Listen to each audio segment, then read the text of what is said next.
Guwahati press ক্লাবত সদৌ অৰ্হতা সম্পন্ন বঞ্চিত কম্পিউটাৰ শিক্ষক সন্থাৰ সংবাদমেল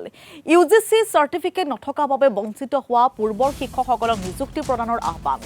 হঠাৎ জাননী প্ৰকাশ কৰি PGDCৰ চাৰ্টিফিকেট বাধ্যতামূলক কৰাত বঞ্চিত হৈছিল প্ৰায় 600ৰো অধিক কম্পিউটাৰ শিক্ষক পৰৱৰ্তী সময়ছোৱাতে PGDCৰ চাৰ্টিফিকেট লাভ কৰাৰ পিছত নিযুক্তি নিদিয়াক লৈ অসন্তুষ্ট শিক্ষকসকল মুখ্যমন্ত্ৰীলৈ স্মাৰক পত্ৰ প্ৰদান কৰি পুনৰ নিযুক্তিৰ সুবিধা কৰি দিবলৈ আহ্বান মুখ্যমন্ত্ৰীয়ে কেইবাবাৰো আশ্বাস প্ৰদান কৰি নিযুক্তি নিদিয়াৰ অভিযোগ কম্পিউটাৰ শিক্ষকসকলৰ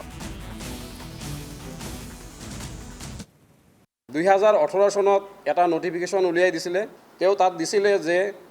কমেও 4 বছৰ এক্সপেৰিয়েন্স লাগিব UGC ৰিকগনাইজ ইউনিভাৰ্চিটিৰ পৰা PGDC এখন চাৰ্টিফিকেট লাগিব তেতিয়া সেই সময়ত আমাৰ সকলোৰে PGDC টো ডিগ্ৰীটো নাছিলে কিছুমানে আমি বিভিন্ন ইউনিভাৰ্চিটিত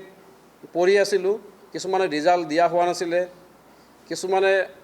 আমাৰ ৰিজাল্টটো দিছিলে চাৰ্টিফিকেটটো পোৱা নাছিলে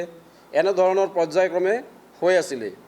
আৰু সেই সময়ত তেতিয়া যেটো সময়ত নোটিফিকেশনটো উলিয়ালে তেও আমাক অলপ সময় নিদিলে হঠাৎ এই নোটিফিকেশনটো উলিয়াই দিয়াৰ কাৰণে আমাৰ UGC চাৰ্টিফিকেট নথকাৰ কাৰণে আমি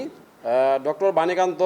কাকতি কম্পিউটাৰ লিটাৰেসি প্ৰগ্ৰাম আঁচনিত অন্তৰ্ভুক্ত হ'ব নোৱাৰিলো আৰু সেই অনুৰোধ মৰ্মে তেও আমাক প্ৰতিবাৰে তেও কৈছে যে তোমালোকৰ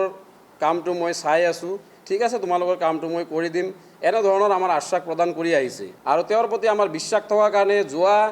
2017 চনৰ জুলাই মাহৰে পৰা আজি 2025 চনৰ আগষ্ট মাহলৈকে তেওঁৰ মুখৰ ফালে আমি চাই আছো যে কেতিয়া আমাক ছাৰে ক'ব যে তোমালোকৰ এটো কৰি দিলো চকুৰ পানী পৰিব লগা অৱস্থা কাৰণ 2017 চনৰ জুলাই মাহৰে পৰা আমাৰ কোনো চাকৰি নাই তো আমি আমাৰ নিজৰ পৰিয়ালটো পোহপাল দিয়াৰ কাৰণে আমি অক্ষম হৈছো